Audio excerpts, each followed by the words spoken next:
Hello everyone.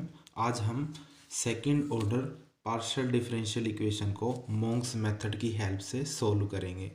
तो सबसे पहले हम डिस्कस करते हैं ये मोंग्स मेथड होता क्या है और पार्शियल डिफरेंशियल इक्वेशन जो सेकंड ऑर्डर की हैं उनको किस तरीके से मोंग्स मेथड की हेल्प से सोल्व किया जाता है।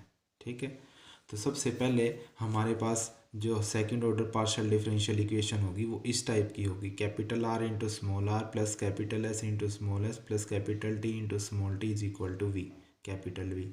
इसमें हमारे पास आर क्या है, second order partial derivative of Z with respect to s. S क्या है, second order partial derivative of Z with respect to x and y. T है हमारे पास second order partial derivative of Z with respect to Y. ठीक है, और capital R, capital S, capital T और capital V ये arbitrary functions हैं किसके, X Y Z small P और स्मॉल के हो गए। ठीक है, तो आइए सोल्व करते हैं इस पार्शियल डिफरेंशियल इक्वेशन को with the help of monks method. ठीक है, सबसे पहले जो ये पार्शियल डिफरेंशियल इक्वेशन है ये हमने इस तरह से लिख ली। ठीक है, फिर हमें है ना दो फॉर्मूले हमें पता होने चाहिए। ये हमें पता है जब भी आपके पास एक्स और वाई का फंक्शन है ना तो उस केस में total derivative formula d p is equal to del p by del x into D x plus del p by del Y into D y. फिर यहाँ p की वैल्यू पुट कर देनी है आपने। p की वैल्यू होती है del Z by del x, यहाँ भी p की value del Z by del x put कर दी। ये हो गया del square z by del x square into D x और ये हो गया del square z by del y del x into D y. तो इसकी वैल्यू होती है कैप स्मॉल आर और ये हो गया स्मॉल एस। तो R into D x plus S into D Y. Similarly D Q total derivative formula when Q is a function of X and Y, तो D Q is equal to del Q by del x into D x plus del Q by del Y into D Y. क्यू की value यहाँ put कर देना है, del Z by del Y यहाँ भी put कर देना है, क्यू की value del Z by del y. तो ये एक्सप्रेशन क्या बन गया, del square z by del x del Y into D x plus ये क्या बन गया, del square z by del y square into D y. इसकी वैल्यू होती है s into D x plus इसकी वैल्यू होगी टी इंटू डी वाई। अब आपने क्या करना है, इक्वेशन नंबर 2 में से इक्वेशन 2 से आर की वैल्यू निकाल लेनी है। तो आर की वैल्यू क्या होगी, एस डी वाई को लेफ्ट हैंड साइड ले जाएंगे तो D P minus S D Y upon D X आ गया। इक्वेशन नंबर 3 में से आपने टी की वैल्यू निकालनी है। टी की वैल्यू निकालने के लिए क्या हो गया, d cube minus S d x upon d y, ये आ गई। ठीक है, अब जो इक्वेशन 2 और 3 से हमने आर और टी की वैल्यू निकालनी थी, ये आर और टी की वैल्यू हम यहाँ पे पुट करेंगे इक्वेशन नंबर 1 में। तो इक्वेशन नंबर 1 में पुट कर दी। ठीक है, स्मॉल आर और स्मॉल टी की वैल्यू, तो आर इंटू स्मॉल आर की value plus S into small S plus T into small T की value is equal to V equation number 1 में। अब हमने क्या किया, ये डी एक्स डिनोमिनेटर में है, यहाँ डी वाई डिनोमिनेटर में है, तो इनको डी एक्स डी वाई से फ्री बनाएंगे डिनोमिनेटर टर्म्स को। तो डी एक्स डी वाई से हमने मल्टीप्लाई कर दिया, तो यहाँ आ गया d y, d x cancel हो गया, आर डी वाई इंटू ये factor as it is d P minus S D y plus s x into D x d y plus t. D y से d y cancel हो जाएगा तो d x बच जाएगा, तो d x into d q minus S d x is equal to v और d x d Y.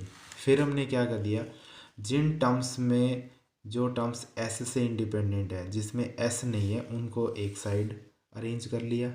जिन terms में S नहीं है, देखो यहाँ एस नहीं आएगा तो ये टर्म ले ली। ठीक है, यहाँ एस नहीं आएगा तो ये टर्म ले ली, इसमें भी एस नहीं है, इसको इधर ले आए। और बाकी जिन टर्म्स में एस एस है वहाँ से माइनस एस कॉमन करके ये इस तरह से हमने अरेंज कर लिया। ठीक है, इसको नाम दे दिया इक्वेशन नंबर 4। जिन जिन की ज़रूरत पड़ती जाएगी, जिन जिन इक्वेशन की ज़रूरत पड़ेगी उनको नंबरिंग असाइन कर देना है। ठीक है, तो एक रिलेशन 4 कब सेटिस्फाई होगा, जब ये फैक्टर कंप्लीट जीरो होगा और ये फैक्टर कंप्लीट जीरो होगा। ठीक है, तो दोनों को हमने क्या कर दिया, जीरो पुट कर दिया। एक इस फैक्टर को जीरो पुट कर दिया, एक इस फैक्टर को जीरो पुट कर दिया, तो हमारे पास दो इक्वेशन बन के आ गई। ठीक है, दो इक्वेशन बन के आ गई हमारे पास। एक इक्वेशन ये होगी, एक ये होगी। एक को इक्वेशन नंबर 5 नाम दे दिया, एक को इक्वेशन नंबर 6 नाम दे दिया। ठीक है, फिर हमने क्या किया, फिर हमने दो केस बनाए। अच्छा, सबसे पहले इक्वेशन 5 और इक्वेशन 6 को हम क्या कहते हैं, ये मोंग्स सब्सिडायरी इक्वेशंस हैं। ठीक है, इनको हमने सोल्व करना है। तो सोल्व करने के लिए सबसे पहले इक्वेशन नंबर 6 लेके चलेंगे। ठीक है, जिसमें डी एक्स का स्केयर है, डी वाई का स्केयर है, इसी और डी एक्स डी वाई। ठीक है, इसको लेके चलेंगे। तो इसको लेके चलेंगे तो इसके फैक्टर बना लिए, सपोज इसके 2 फैक्टर ये आ गई।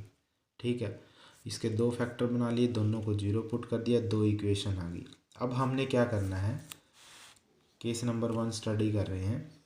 तो इसमें हमने क्या किया, जो इक्वेशन नंबर 7 और 8 में से हम कोई एक इक्वेशन लेंगे। मान लो इक्वेशन नंबर 7 ले ली।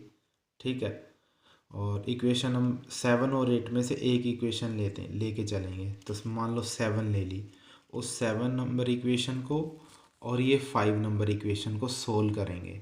अगर ज़रूरत पड़ी तो इस फार्मूले का भी इस्तेमाल कर लेंगे। अदरवाइज इक्वेशन 7 और 5 को सोल्व करके ना हमारे पास 2 इंटीग्रल आएंगे, u1 इज इक्वल टू ए और v1 is equal to be.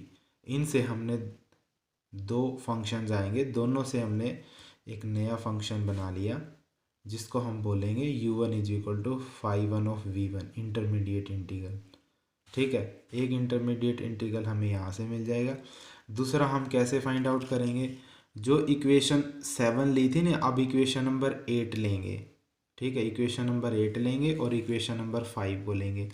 तो जैसे हमने एक इंटरमीडिएट इंटीग्रल यहाँ निकाला था, वैसे ही हम दूसरा इंटरमीडिएट इंटीग्रल फाइंड आउट करेंगे, u2 is equal to phi two of v2।